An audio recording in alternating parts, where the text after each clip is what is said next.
ريح الغرر. أما بعد فأعوذ بالله من الشيطان الرجيم.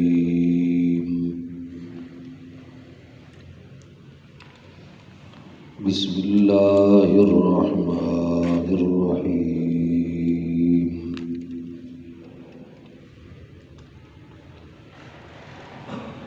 ولولا إذ سمعتموه قلتم ما يكون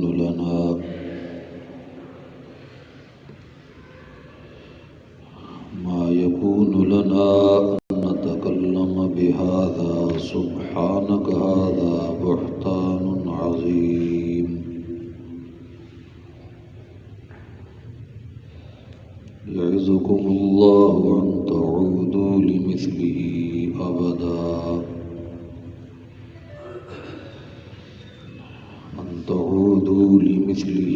أبدا إن كنتم مؤمنين.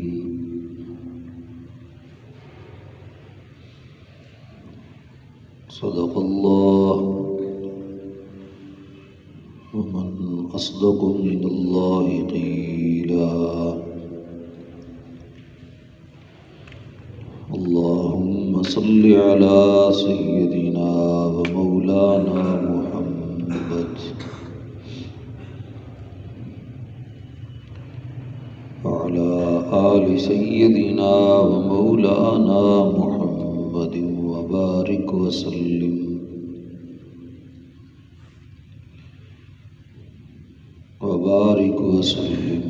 ثم صل عليه.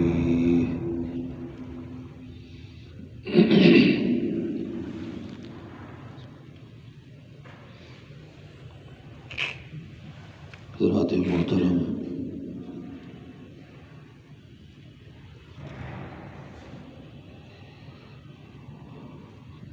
سیرت خلفائے راشدین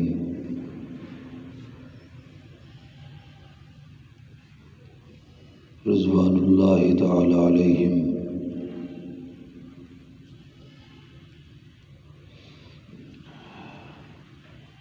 اس عنوان سے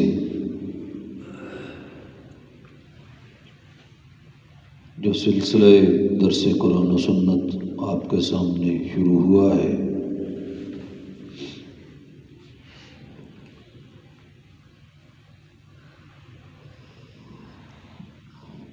اس کے مطابق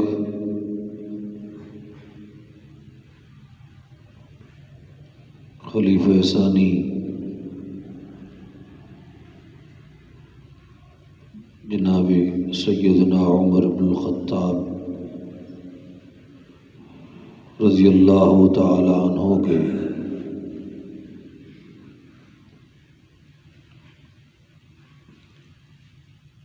فضائل و مناقب آپ کے سامنے بیان ہو رہے ہیں۔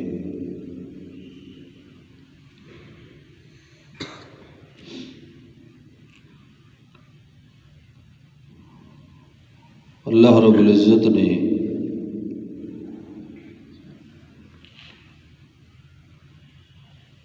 جو مقام و منصب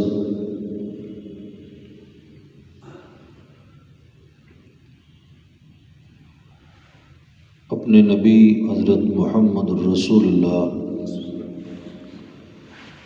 صلی اللہ تعالی علیہ وسلم کے صحابہ کو آپ کی مجلس میں بیٹھنے والی ان مقدس ہستیوں کو جس مقام و منصب سے نوازا ہے،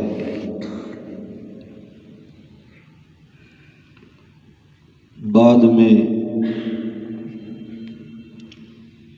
اس رتبے اور مقام کو کسی بڑی سی بڑی محنت اور ریاضت کے ساتھ بھی حاصل نہیں کیا جا سکتا۔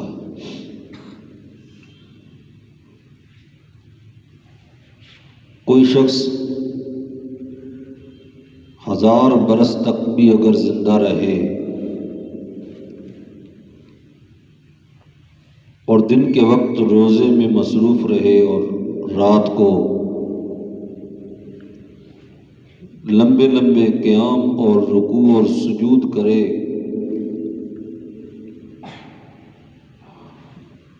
اور زندگی کا سارا حصہ اسی حال اور اسی کیفیت میں گزار دے، تو یقیناً اللہ کا قرب تو اس کو بہت زیادہ حاصل ہوگا، لیکن کسی ادنا درجے کے صحابی کے مقام کے 1000ویں حصے کا بھی مقابلہ نہیں کر سکتا۔ پھر ان صحابہ کرام میں اللہ رب العزت نے جو درجات اور جو خصوصیات اور امتیاز رکھے ہیں، اس بنیاد پہ سب سے بڑا مرتبہ سیدنا صدیق اکبر رضی اللہ تعالی عنہ کا ہے، اور ان کے بعد سیدنا عمر فاروق اعظم رضی اللہ تعالی عنہ کا ہے۔ اور آپ یہ سن چکے ہیں کہ یہ شخصیتیں ایسی ہیں کہ جن کے فضائل و مناقب کو بیان کرنے کے لیے عموماً انسان کو تاریخ کی روایات کا سہارا نہیں لینا پڑتا۔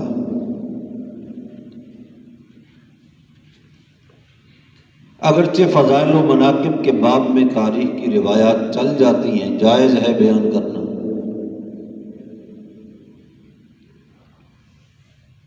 ان ہستیوں کو اللہ نے یہ خصوصیت دی ہے کہ ان کی فضیلت کو بیان کرنے کے لیے قرآن پاک کی نصوص کو سامنے رکھ کر انہی کی تفسیر کے ذیل میں ان کا مقام سمجھ میں آنے لگتا ہے۔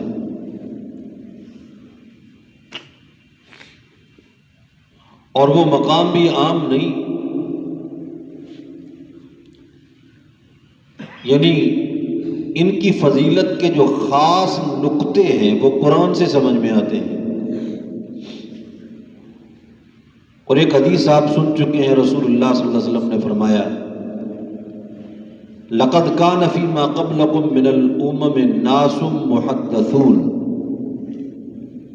اور میں تم سے پہلے جو قومیں گزری ہیں ان میں کچھ لوگ ایسے تھے جو محدث تھے، ملہم من اللہ تھے، کہ جن کے دلوں پہ اللہ رب العزت کوئی بات ڈال دیتا تھا، جاری کر دیتا تھا۔ فرمایا کہ ان کان منکم احد فانہ عمر، اور ان جیسے لوگوں میں اگر اس امت میں اگر کوئی شخص ہے تو وہ عمر بن الخطاب ہے۔ اب اتنی بات تو آپ پچھلے گزشتہ درسوں میں سن چکے ہیں۔ اس عنوان کو اہل علم کی زبان میں موافقات عمر کہا جاتا ہے، کہ حضرت عمر رضی اللہ تعالیٰ عنہ کی موافقت، ان کے قول کی، ان کے فعل کی، ان کے اجتہاد کی، ان کے مشورہ کی، ان کے رائے کی، وحی کی صورت میں کہاں کہاں ہوئی، رسول اللہ صلی اللہ علیہ وسلم کی حدیث کی صورت کے اندر کہاں کہاں ہوئی۔ یہ موافقات عمر، یہ فضائل و مناقب عمر کا ایک مستقل باب ہے، اور انسان حیران ہوتا ہے ایسے مقامات پر موافقت ہو رہی ہے کہ جن کا تعلق انسان کی رائے کے ساتھ ہے ہی نہیں، تعلق ان کا وحی کے ساتھ ہے۔ نبی بھی اپنی رائے کے ساتھ اس کام کو مقرر اور متعین نہیں کر سکتا جب تک کہ اللہ کی طرف سے باقاعدہ اجازت نہ ہو۔ اور حضرت عمر رضی اللہ تعالیٰ عنہ کی موافقت ان جیسے مقامات میں بھی ہو رہی ہے۔ جس طرح یہ جو آخری درس ہوا تھا اس میں آپ نے یہ سنا، اب کسی جگہ کو عبادت کا مقام قرار دینا یہ کسی انسان کے پاس کی بات تو نہیں۔ اللہ کا نبی بھی اپنی مرضی سے کسی جگہ کو عبادت کا مقام، عبادت گاہ کا مقام نہیں دے سکتا کہ یہ جگہ جو ہے یہ باقاعدہ کسی خاص مخصوص عبادت کے لیے مختص ہو گئی، جب تک کہ اللہ کا حکم نہ ہو۔ بھئی بیت اللہ جو ہے وہ کس کے حکم سے بنا ہے؟ نبی کے حکم سے یا اللہ کے حکم سے؟ اللہ کے حکم سے بنا ہے۔ پھر مسجدیں ایک مخصوص حایت میں قبلہ رخ ہو کر اگر یہ بنائی گئی اسلام کی تاریخ میں، یہ نبی کا اپنا فیصلہ نہیں ہے، یہ کس کا فیصلہ ہے؟ اللہ کا فیصلہ ہے۔ لیکن فتح مکہ کے موقع پر جب رسول اللہ صلی اللہ علیہ وسلم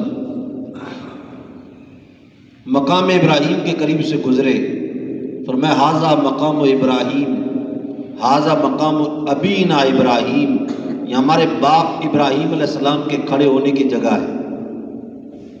اب حضرت عمر رضی اللہ تعالیٰ عنہ فی الفور بولتے ہیں، اور یہ آگے جا کے آپ کو اندازہ ہوگا بولتے نہیں ہیں، بولوائے جاتے ہیں مقام کو واضح کرنے کے لیے، ورنہ یہ بات کیسے ذہن میں آ سکتی؟ اب دیکھو ایک پتھر ہے نا مقام ابراہیم، یہی حضرت عمر ہیں ایک پتھر کو بوسہ لیتے ہوئے اتنی احتیاط کرتے ہیں، انی لعالم انک لحجر لا تنفع ولا تضر، حجر اسود کو بوسہ لیتے ہوئے یہ کہتے ہیں میں جانتا ہوں تو ایک پتھر ہے، تیرے ہاتھ میں کسی کا نفع بھی نہیں نقصان بھی نہیں، نفع اور نقصان اللہ کے ہاتھ میں ہے، لیکن اگر میں نے اپنے پیغمبر کو تیرا بوسہ لیتے ہوئے نہ دیکھا ہوتا تو میں کبھی تیرا بوسہ نہ لیتا، اس لیے کہ پیغمبر کی سنت انسان کے عقل کے دائرے سے مقدم ہے، عقل مانے یا نہ مانے، تسلیم کرے نہ کرے۔ وہی حضرت عمر ایک اور پتھر سے متعلق اگر یہ الفاظ بولتے ہیں افلا نتخذہ مصلانا، یا رسول اللہ ہم اس کو اپنا نماز کا مقام نہ بنا لیں کہ اس کے آس پاس جو ہے وہ نماز کچھ نماز پڑھ لیا کریں۔ ابھی بلوایا گیا آپ سے، ادھر حضرت عمر کی زبان سے یہ الفاظ نکلے، اللہ کے رسول خاموش ہو گئے، اس لیے کہ کسی جگہ کو نماز کا مقام، عبادت کا مقام قرار دینا یہ پیغمبر کا اپنا اختیار بھی نہیں ہوتا۔ پھر اس کے بعد وحی اتری اور رسول اللہ صلی اللہ علیہ وسلم گزرتے ہوئے وہی اپنی زبان سے دہراتے جا رہے ہیں، واتخذوا من مقام ابراہیم مصلی، واتخذوا من مقام ابراہیم مصلی، مقام ابراہیم کو نماز کی جگہ بناؤ، مقام ابراہیم کو نماز کی جگہ بناؤ۔ اب دیکھو مقام عبادت کا تعین یہ کوئی عام طور پہ انسانی عقل پہ تو نہیں چھوڑی جانے والی بات ہے، بلکہ یہ ہے ہی نہیں انسان کے بس میں۔ حلت و حرمت کے مقامات، جائز اور ناجائز کے مقامات، کہ یہ چیز حلال ہو یا حرام ہو، بھائی حلال کو اللہ کا پیغمبر بھی حرام نہیں کر سکتا، حرام کو اللہ کا پیغمبر بھی حلال نہیں کر سکتا۔ آپ واقعہ ہم سنتے رہتے ہیں، میں صرف اشارہ کرتا ہوں کہ دو بیویاں بیٹھ کے یہ مشورہ کر رہی ہیں کہ اللہ کے پیغمبر فلاں زوجہ محترمہ کے پاس زیادہ وقت بیٹھتے ہیں، اور اس کی وجہ یہ ہے کہ اس کے ہاتھ شہد لگ گیا ہے، شہد کا ہدیہ تحفہ کہیں سے آ گیا ہے، اور وہ شہد پانی میں گھول کے اللہ کے رسول کو پلاتی ہیں، اور اس بہانے سے اب وقت زیادہ لے لیتی ہیں، اور عصر کے بعد کا وقت ہوتا ہے اللہ کے رسول کے پاس صلی اللہ علیہ وسلم ازواج مطہرات میں سے ہر ایک کا حال پوچھنے کے لیے، ہر ایک کے پاس جانے کے لیے، اس کے پاس وقت زیادہ لگ جاتا ہے۔ تو کیوں نہ ہم اس شہد سے آپ کو بدظن کرتے ہیں، تاکہ یہ تھوڑا سا وقت جو ہے نا، چند سیکنڈ بھی اضافی، وہ ہمیں برداشت نہیں ہے کہ اللہ کے رسول صلی اللہ علیہ وسلم ہمارے پاس بیٹھنے کے لیے آئے اور وہ کوئی اور لے لے۔ آپس میں مشورہ ہو رہا، انہوں نے کہا یا رسول اللہ آپ لگتا ہے کہیں سے شہد استعمال کر کے آ رہے ہیں، آپ کے منہ سے ہلکی ہلکی مغافیر جو ہے نا اس کی کوئی نہ کوئی ذائقہ محسوس ہو رہا ہے، اور مغافیر کو آپ ناپسند فرماتے تھے، ایک بوٹی تھی اس میں بو آتی تھی۔ اور آپ لہسن وغیرہ اور اس قسم کی چیزیں جو ہیں ان سے آپ ذرا اجتناب کرتے تھے. اور میں لگتا ہے کہ شہد کی مکھی نے کہیں سے مغافیر کا کوئی رس چوسا ہوگا اور اس کے بعد شہد میں شامل ہو گیا ہوگا. آج کے بعد میں شہد استعمال نہیں کروں گا. اب دیکھو یہ حلال چیز ہے نا، اور اللہ کے رسول نے فرمایا آج کے بعد شہد استعمال نہیں کروں گا. سورہ تحریم نازل ہوئی، یا ایھا النبی لم تحرم ما احل اللہ لک. جو چیز اللہ نے حلال کی میرے پیغمبر آپ اس کو حرام کر سکتے ہیں؟ آپ نے کیوں اس کو اپنے آپ پر حرام کیا؟ پھر اس کے بعد فرمایا قد فرض اللہ لکم تحلۃ ایمانکم. جو قسم اٹھائی اس کو توڑو اور اس کا کفارہ ادا کرو. مطلب ہے کہ حلال کو حرام کرنا، حرام کو حلال کرنا یہ پیغمبر کے بس کی بات نہیں ہوتی، بلکہ یہ عقیدے اور ایمان کا مسئلہ ہے کہ اللہ کے حلال کردہ کو حلال سمجھو، اللہ کے حرام کردہ کو حرام سمجھو. جو اللہ کے حلال کو حلال نہ سمجھے وہ بھی مومن نہیں ہوتا، جو اللہ کے حرام کو حرام نہ سمجھے وہ بھی مومن نہیں ہوتا. یہ ایمان اور عقیدے کا مسئلہ ہے. لیکن حرمت کے معاملے میں اب کسی کی رائے کا اور خواہش کا کیا دخل؟ لیکن اللہ رب العزت کبھی کسی کی شان کو بڑھانے کے لیے کروا دیتا ہے، اور حضرت عمر سے کروائے. حرمت خمر، شراب کی حرمت جو ہے، اب شراب عرب کے اندر اس طرح عام ماحول نہیں تھا شراب کا. ممکن ہے کہ یورپ میں بھی اس طرح اب آج شراب نہ پی جاتی ہو جس طرح عرب میں اس زمانے میں شراب پی جاتی تھی. اتنی وہ لوگ شراب پیتے تھے، دیسی ساختہ اپنی خود شرابیں بناتے تھے اور باہر سے بھی منگواتے تھے. باقاعدہ مختلف قسم کے انہوں نے برتنوں کے نام رکھے ہوئے تھے. ان برتنوں کے اندر یعنی مختلف کوالٹیوں کی شرابیں وہ محفوظ رکھتے تھے لمبے لمبے عرصے تک. شراب کے وہ عادی لوگ تھے، رسیا لوگ تھے. اس لیے قرآن نے بھی اب یہ حکم دیا نا شراب کی حرمت کا، تو تدریجاً حکم دیا.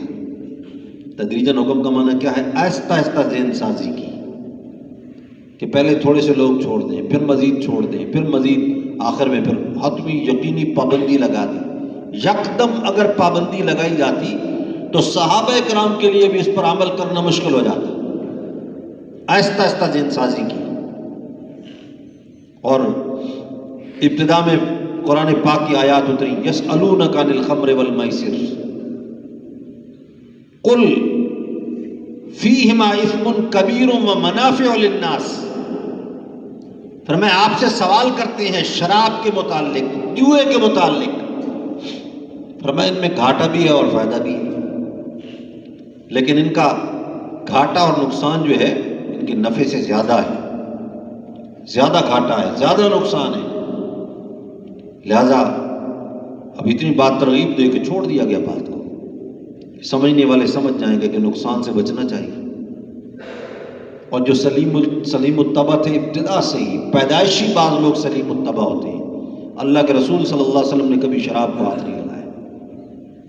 حضرت ابو بکر و عمر نے رضی اللہ عنہ شراب کو ہاتھ نہیں لگایا. حضرت علی نے کبھی شراب کو ہاتھ نہیں لگایا. حضرت عثمان نے کبھی شراب نہیں پی. جعفر طیار نے کبھی شراب نہیں پی، آپ کے چچا زاد بھائی. بلکہ بعض کتابوں میں یہ لکھا ہے کہ ایک مرتبہ جبریل آئے اور انہوں نے آ کر رسول اللہ صلی اللہ علیہ وسلم کو بتلایا کہ جعفر طیار میں 4 خوبیاں ایسی ہیں جو اللہ کو بڑی پسند ہیں. 4 خوبیاں ہیں جو اللہ کو پسند ہیں. اب اس کے بعد آپ نے حضرت جعفر طیار کو بلوایا، جعفر تیری تعریفیں ہو رہی ہیں کہ تیرے اندر 4 خوبیاں ہیں. کون سی خوبیاں ہیں تیرے اندر جن کی تعریفیں ہو رہی ہیں اور اللہ بڑا پسند کرتے ہیں ان کو؟ جعفر طیار نے کہا یا رسول اللہ میں نے آج تک شراب نہیں پی. کیوں نہیں پی؟ اس لیے کہ یہ عقل کو زائل کر دیتی ہے، اور جب عقل کو زائل کرتی ہے تو عقل کا کام فیصلہ کرنا ہوتا ہے. انسان کو پھر اپنی ماں بہن اور بیوی میں بھی تمیز باقی ہو جاتی ہے. خطرناک انجام ہوتا ہے اس کا. بعض اوقات ہر قسم کی تمیز ختم ہو جاتی ہے. اس لیے کہ تمیز اور امتیاز عقل کا کام ہے. دل کا کام خواہش کرنا ہے، عقل کا کام فیصلہ کرنا ہے. دل کی خواہشات کبھی رکتی نہیں، ان کی کوئی حد و کنار نہیں ہوتی. انسان کی خواہشات جو ہیں وہ تو مسلسل چلتی رہتی ہیں. ہزاروں خواہشیں ایسی، ہر ایک خواہش پہ دم نکلے. انسان یہ سمجھتا ہے کہ کوئی خواہش میری ایسی نہ ہو جو پوری نہ ہو، لیکن ان میں سے مناسب کیا ہے، نامناسب کیا ہے، اس کا فیصلہ یہ عقل کرتی ہے یا وحی اس کا فیصلہ کرتی ہے؟ جہاں عقل بھی کام کرنا چھوڑ دیتی ہے پھر فیصلہ وحی کرتی ہے۔ کہا کہ میں شراب نہیں پیتا، یہ عقل کو زائل کرتی ہے، میں یہ سمجھتا ہوں، چاہتا ہوں کہ میری عقل تیز رہے۔ اور دوسری خوبی یہ ہے کہ میں بت کی پوجا نہیں کرتا ہوں، اس لیے کہ وہ خود اپنے نفع اور نقصان کا مالک نہیں، تو میرا نفع اور نقصان کیا کرے گا؟ میں نے کبھی بت کی پوجا نہیں کی۔ لیکن بت کی پوجا کا یہ مطلب نہیں ہے کہ صرف پتھر کی پوجا ناجائز ہے، باقی مخلوق خدا جس کی مرضی پوجا کرتے رہو، مشکلات میں، حاجات میں، پریشانیوں میں، دکھوں میں، مصیبتوں میں، ان کے سامنے اپنی حاجتیں رکھو، مرادیں رکھو، ایسی کوئی بات نہیں۔ اللہ کے رسول صلی اللہ علیہ وسلم کی تعلیمات تو یہ کہتی ہیں کہ جس قبر کی عبادت شروع ہو جائے وہ قبر بھی بت بن جایا کرتی ہے۔ وہ حالی نے کہا تھا نا، کرے غیر گر بت کی پوجا تو کافر، جو ٹھہرائے بیٹا خدا کا تو کافر، کواکب میں مانے کرشمہ تو کافر، جھکے آگ پر بہر سجدہ تو کافر، مگر مومنوں پر کشادہ ہے راہیں، پرستش کرے شوق سے جس کی چاہیں، نبی کو جو چاہیں خدا کر دکھائیں، اماموں کا رتبہ نبی سے بڑھائیں، شہیدوں سے جا جا کے مانگے دعائیں، مزاروں پہ جا جا کے نظریں چڑھائیں، نہ توحید میں کچھ خلل اس سے آئے، نہ اسلام بگڑے نہ ایمان جائے۔ اس لیے کہ اسلام کا ٹھیکہ لے رکھا ہے، بس کلمہ طیبہ پڑھ لیا، اس کے بعد حلال و حرام کی، جائز ناجائز کی کوئی تمیز بھی نہ ہو، بس کہ ہم بخش جائے۔ اس طرح بخشش نہیں ہوتی۔ کلمہ طیبہ ایک معاہدے کا نام ہے،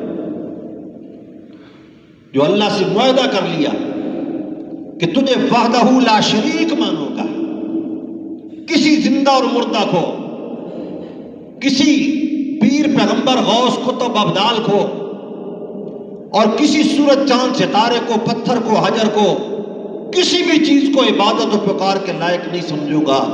اپنی زندگی میں اگر عبادت و پکار کروں گا تو کس کی کروں گا بھی؟ ایک اکیلے اللہ کی۔ یہ معاہدہ کیا ہے، اور محمد الرسول اللہ میں بھی ایک بڑا معاہدہ ہے، یہ جو کہ موضوع اب کوئی اور چل رہا ہے۔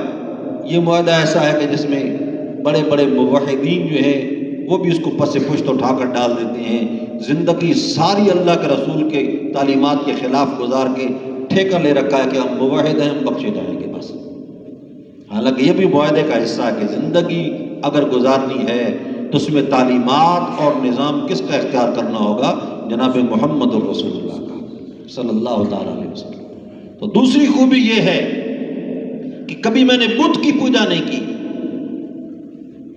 تیسری خوبی یہ ہے کبھی میں نے زنا کا ارتکاب نہیں کیا، اس لیے کہ میں اس کو بے غیرتی سمجھتا ہوں، خلط نسب کا سبب سمجھتا ہوں۔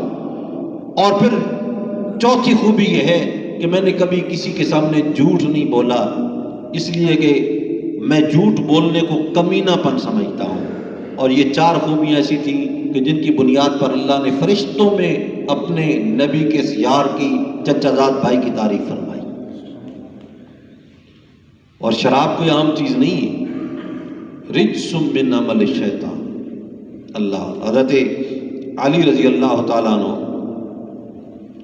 ان کا ایک قول تفسیر مدارک نے نقل کیا، دو قول ہیں سورہ بقرہ میں، کہتے ہیں کہ اگر بالفرض شراب کا ایک قطرہ کسی کنویں میں گر جائے، اس کنویں کو بھر دیا جائے، پھر وہاں ایک منارہ بنایا جائے۔ منارہ اس زمانے کے اندر کہا جاتا تھا اذان والے کمرے کو، ہمارے یہاں تو مینار الگ ہوتا ہے نا، اذان کے کمرے کو منارہ کہتے تھے۔ وہاں ایک منارہ تعمیر کیا جائے کہ جس پر اذان کہنی ہو، مجھے کعبہ کے رب کی قسم ہے مر جاؤں گا لیکن اس پہ چڑھ کے اذان بھی نہیں کہوں گا۔ یعنی اتنی احتیاط کہ ایک شراب کا قطرہ جس زمین میں دفن ہو جائے، اس زمین کے اوپر میں اذان کہنا بھی جائز نہیں سمجھتا۔ حضرت علی کا قول ہے۔ اور دوسرے مقام پہ یہ فرمایا کہ اگر کسی دریا کے اندر مجھے معلوم ہو کہ شراب کو بہا دیا گیا اور پھر اس کے بعد وہ دریا خشک ہو گیا، خشک ہوا، وہاں پر گھاس اگ گئی، میں تو اتنی کراہت سمجھتا ہوں کہ میں اپنی سواری کو اس گھاس کے اوپر چرنے کے لیے نہیں لے جاؤں گا، اس لیے کہ مجھے شراب سے اتنی شدید درجے کی نفرت ہے۔ اللہ، اس لیے یہ چیزیں انسان کے عقل کو زائل کرتی ہیں، فیصلے غلط کرواتی ہیں، زندگی کا نقصان ہوتا ہے، آخرت کا نقصان ہوتا ہے۔ تو تدریجاً اتری شراب کی حرمت۔ پہلے کہا گھاٹا زیادہ ہے، نقصان زیادہ ہے، نفع اس میں کم ہے، اور پھر اس کے بعد فرمایا لا تقربوا الصلاۃ وانتم سکارا، فرمایا یا ایھا الذین آمنوا لا تقربوا الصلاۃ وانتم سکارا، اے ایمان والو نشے کی حالت میں نماز کے قریب بھی مت جانا، حتی تعلموا ما تقولون، یہاں تک کہ تمہیں اپنی کہی ہوئی بات کا خود پتہ نہ چلنے لگے، کیا معلوم تم اللہ رب العزت کی وحدانیت اور اس کی صفتیں بیان کرنے کی بجائے منہ سے کوئی الول فلول نہ نکالنے لگو، لہذا نماز کے قریب نہیں جانا۔ اب پہلی آیت جب اتری، بہت بڑی تعداد تھی صحابہ کرام کی جنہوں نے یہ سمجھ لیا کہ شراب حرام ہونے والی ہے، انہوں نے ابتدا سے ہی شراب چھوڑ دی۔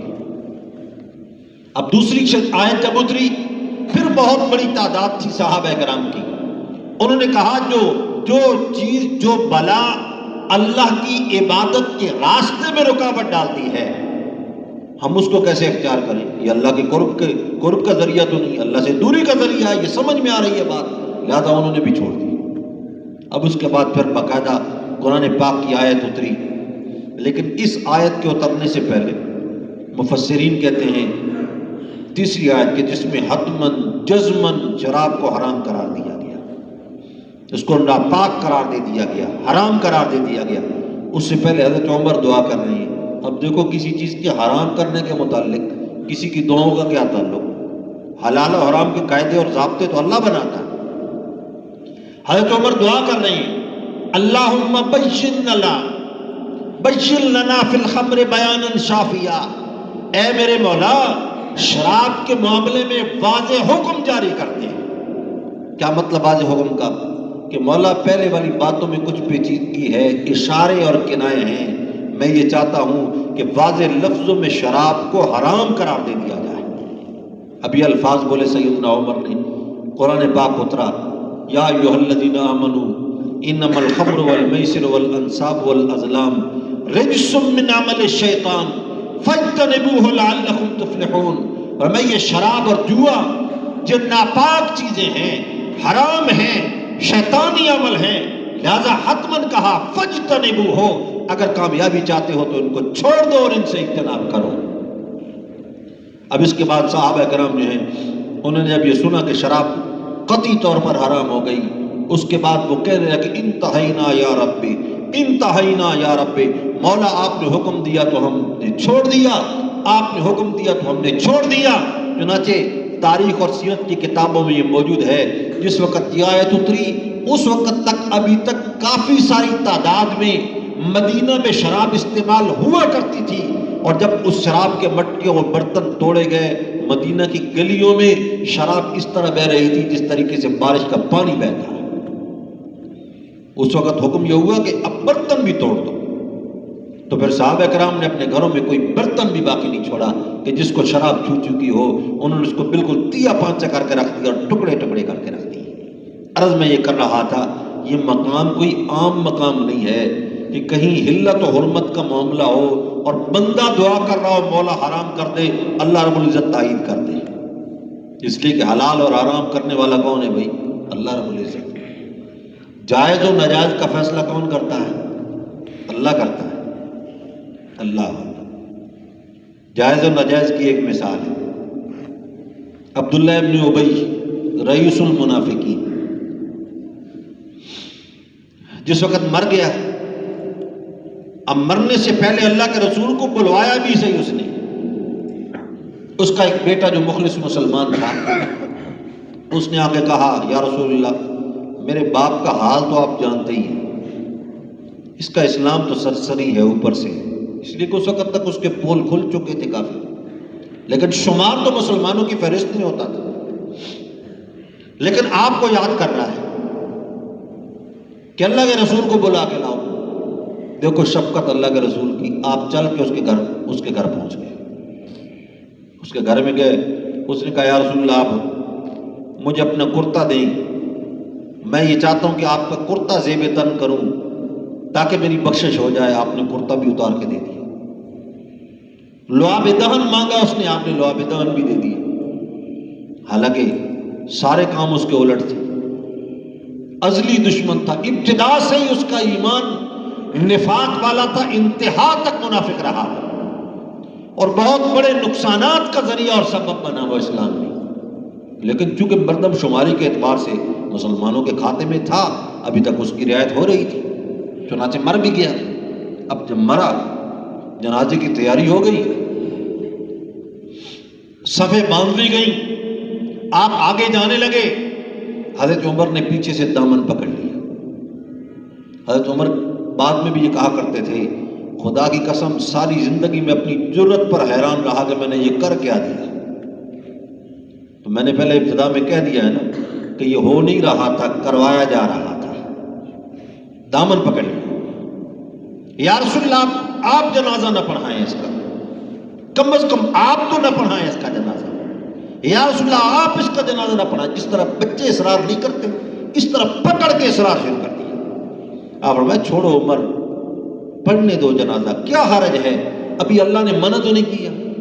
حضرت عمر آگے سے جواب میں کہتا ہے، یا رسول اللہ اگر منع نہیں کیا تو اللہ منع کر دے گا نا، آپ چھوڑ دیں جنازے کو، اللہ منع کر دے گا اس جنازے سے، آپ رہنے دیں، آپ نہ پڑھیں اس کا جنازہ. یہ دشمن ہے، آپ کا بھی دشمن ہے، خدا کا بھی دشمن ہے، مسلمانوں کا بھی دشمن ہے. آپ ایک مرتبہ نہیں 70 مرتبہ اس کا جنازہ پڑھا لیں، مجھے یقین ہے اللہ اس کی بخشش نہیں کرے گا. الفاظ پہ غور کیا، 70 مرتبہ آپ اس کا جنازہ پڑھا لیں، اللہ اس کی بخشش نہیں کرے گا. یہ الفاظ بول رہے ہیں اللہ کے رسول صلی اللہ علیہ وسلم نے حضرت عمر کی تھوڑی ماننی تھی. اوپر سے آرڈر آئے تو مان لیں. آپ نے جنازہ پڑھا دیا. جنازہ پڑھایا تو اس کے بعد یہ آیت اتری، استغفر لہم او لا تستغفر لہم ان تستغفر لہم 70 مرۃ لن یغفر اللہ لہم. میرے پیغمبر آپ استغفار کریں یا نہ کریں ان کے حق میں برابر ہے یا نہیں. پڑھانے کا بھی کوئی فائدہ نہیں، پڑھانا نہ پڑھانا برابر. اگر آپ ان کے حق میں استغفار کر لیں 70 مرتبہ بھی اللہ ہرگز ان کو معاف نہیں کرے گا. لیکن اس میں یہ تو نہیں کہا کہ جنازہ نہیں پڑھانا، لیکن آپ نے چونکہ جنازہ پڑھا بھی دیا مشہور قول کے مطابق. پھر اس کے بعد حضرت عمر کی رائے کی پھر 100% تائید بھی آ گئی.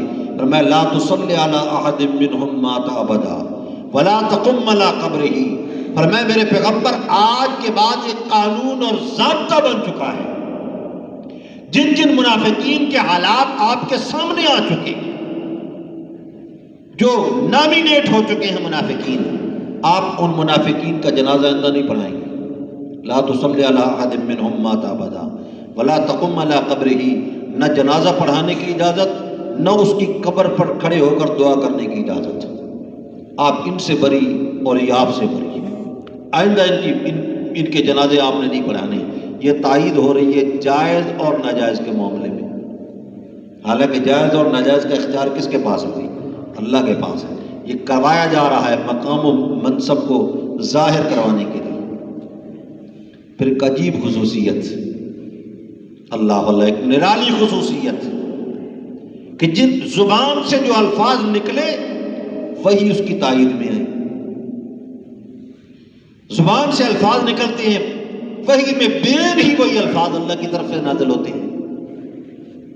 سورہ مؤمنون میں جب تخلیق انسانی کی بات ہوئی، اللہ رب العزت نے فرمایا وَلَقَدْ خَلَقْنَا الْإِنسَانَ مِنْ سُلَالَةٍ مِنْ طِينٍ ثُمَّ جَعَلْنَاهُ نُطْفَةً فِي قَرَارٍ مَكِينٍ ثُمَّ خَلَقْنَا النُّطْفَةَ عَلَقَةً فَخَلَقْنَا الْعَلَقَةَ مُضْغَةً فَخَلَقْنَا الْمُضْغَةَ عِظَامًا فَكَسَوْنَا الْعِظَامَ لَحْمًا ثُمَّ أَنشَأْنَاهُ خَلْقًا آخَرَ. یہ الفاظ جب بیان کیے کہ دیکھو اللہ کی قدرت کو، دیکھو اس کی کاریگریوں کو، دیکھو اس کے تصرفات کو کہ مٹی کے خلاصے سے انسان پیدا کیا جا رہا ہے، نطفے سے ایک بے وقت پانی کے ساتھ کبھی خون بن رہا ہے، کبھی لوتھڑا بن رہا ہے، کبھی گوشت بن رہا ہے، کبھی اس میں ہڈیاں بن رہی ہیں، کبھی اس کے اوپر پوست اور چھلکا چڑھایا جا رہا ہے، اور پھر اس کے بعد ایک بالکل خوبصورت قسم کی مخلوق وہ اس کے ذریعے سے ایجاد ہو رہی ہے. جب یہ بات قرآن پاک نے ذکر کی یہ الفاظ حضرت عمر نے سنے، اس کے بعد بے ساختہ زبان سے نکلا فتبارک اللہ احسن الخالقین، وہی بھی آ گئی فتبارک اللہ احسن الخالقین۔ اب یہ مطلب نہیں کہ اللہ نے حضرت عمر کو سن کے وہی نازل کی، وہی تو ازلی چیز ہے، وہ پہلے سے تھی، لیکن یہ کروایا جا رہا ہے، حضرت عمر کی زبان پہ جاری ہوا، پھر وہی آ گئی شان اور منقبت کو واضح کرنے کے لیے کہ یہ وہ شخصیت ہے کہ جس کی زبان پہ رب کا قرآن بولنے لگتا ہے۔ اللہ، اسی طرح واقعہ عفق ہے، سیدہ عائشہ صدیقہ رضی اللہ تعالیٰ عنہ پہ تہمت لگی، کتنا بڑا خطرناک معاملہ تھا، اور مدینہ میں چیمے گوئیاں ہیں، عبداللہ ابن ابی اسی رئیس المنافقین کی سازش ہے، جگہ جگہ پہ چوکوں میں، چوراہوں میں، بیٹھکوں میں باتیں ہو رہی ہیں، لیکن سیدہ عائشہ کو معلوم نہیں۔ سیدہ عائشہ فرماتی ہیں کہ مجھے محسوس ہوتا تھا کہ کوئی چکر چل رہا ہے، اس لیے کہ رسول اللہ میری بیماری کا حال دریافت کرنے کے لیے آتے ہیں، مجھ سے نہیں پوچھتے، دوسروں سے پوچھ لیتے ہیں، کیف تیکم، تمہاری عائشہ کا کیا حال ہے؟ لیکن ایک دن جب میں نے باہر جا کر ام مستح کی زبانی یہ سن لیا کہ میرے متعلق ایسی باتیں بنائی گئیں جن کا حقیقت کے ساتھ کوئی تعلق نہیں، اتنا بڑا گھناؤنا الزام میرے اوپر لگا دیا گیا، کہتی ہیں میں نے کہا دیکھو اللہ کے رسول کو مجھ سے پوچھنا تو چاہیے تھا، چلو اگر اللہ کے رسول اتنی پریشان ہے تو میں گھر جانے کی اجازت مانگتی ہوں، ہو سکتا آپ روکی ہیں، پوچھ لیں مجھ سے۔ کہا یا رسول اللہ اگر آپ کی اجازت ہو تو میں باپ کے گھر جانا چاہتی ہوں، اور میں چلی جاؤ، آپ نے دوسری بات ہی نہیں کی۔ ایک الگ امتحان کی قسم ہے جو انشاءاللہ پھر کبھی بیان کریں گے کہ یہ انداز کیوں تھا، پہلی دفعہ حضرت عائشہ کو کیوں نہیں بلوا لیا گیا، لیکن امتحان تھا اللہ کی طرف سے کہ امتحان چل رہا تھا، میں چلی جاؤ۔ اب دیکھو آگے جس دوسرے کا امتحان ہو رہا تھا، حضرت عمر کا، حضرت ابو بکر کا، گھر میں بیٹی پہنچتی ہے اور گھناؤنا الزام لگا ہوا ہے، کہا آپ نے بھی مجھے نہیں بتلایا، میرے متعلق باتیں ہو رہی تھی، آپ کو علم تھا، آپ نے میرے ساتھ زیادتی کی، مجھے بتلایا ہی نہیں، رو دھو گئی الفاظ بولے۔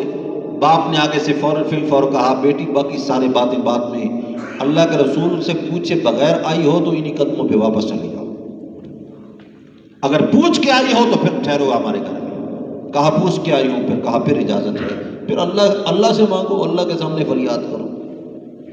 اور ادھر رسول اللہ پریشان صلی اللہ تعالیٰ علیہ وسلم، مجلس بلوائی، مشورہ دو، کیا کرنا چاہیے، کوئی بولے تو صحیح، کوئی جواب تو دے مجھے۔ سیدنا علی کھڑے ہوئے رضی اللہ تعالیٰ عنہ، انہوں نے سمجھا کہ شاید اس کلام کے اسلوب سے معلوم ہوتا ہے کہ آپ کی پریشانی ایک بیوی کی کمی کی وجہ سے ہے۔ کہا یا رسول اللہ آپ کو بیویوں کی کوئی کمی نہیں، اگر آپ بالفرض طلاق کا بھی فیصلہ کر چکے ہوں، اگر آپ فیصلہ کر چکے ہوں تو کوئی حرج والی بات نہیں، ہر مومن آپ پر اپنی بیٹی کو نچھاور کرنے کے لیے تیار، یہ کون سی ایسی بڑی بات ہے، لیکن میرے خیال میں سید عائشہ میں یہ الزام ان کے اوپر ناجائز ہے، اگر آپ مجھے تفتیش سپرد کر دیں تو میں یہ ثابت بھی کر دوں گا۔ میں تھوڑا سا آسان کر کے بیان کر رہا ہوں آپ کے سامنے حدیث کا مفہوم، آپ کیونکہ ادھر اللہ کے رسول کو بھی تسلی دینا چاہتی ہیں، پھر حضرت عائشہ کی برات بھی، حالانکہ حضرت عائشہ کو جب یہ بات پہنچی کہ انہوں نے یہ کہا کہ آپ بیوی کا مسئلہ اتنا بڑا مسئلہ نہیں ہوتا، اس پر حضرت عائشہ ناراض بھی ہو گئی تھی کہ یہ تو میرا یعنی جو بھی صحیح عمر کے اعتبار سے بھی بڑا صحیح، لیکن امت رسول اللہ کی امت ہونے کی نسبت سے اور میں اللہ کے رسول کی بیوی ہوں، بیٹا تھا نا، اس کا تو حق نہیں بنتا تھا یہ الفاظ بولتا، چنانچہ آپس میں ہلکی پھلکی ناراضگی ہوئی، بعد میں صلح بھی ہو گئی، لیکن انہوں نے کہا یا رسول اللہ آپ مجھے اگر تفتیشی افسر مقرر کریں تو میں تفتیش کر کے آپ کو ثابت کر دوں گا۔ ان کی خادمہ کو بلوایا، جس طرح تفتیش کا طریقہ ہے دائمہ سے پوچھا جاتا ہے، خادمہ بریرہ کو بلوایا، بریرہ کبھی کوئی غلطی دیکھی حضرت عائشہ نے؟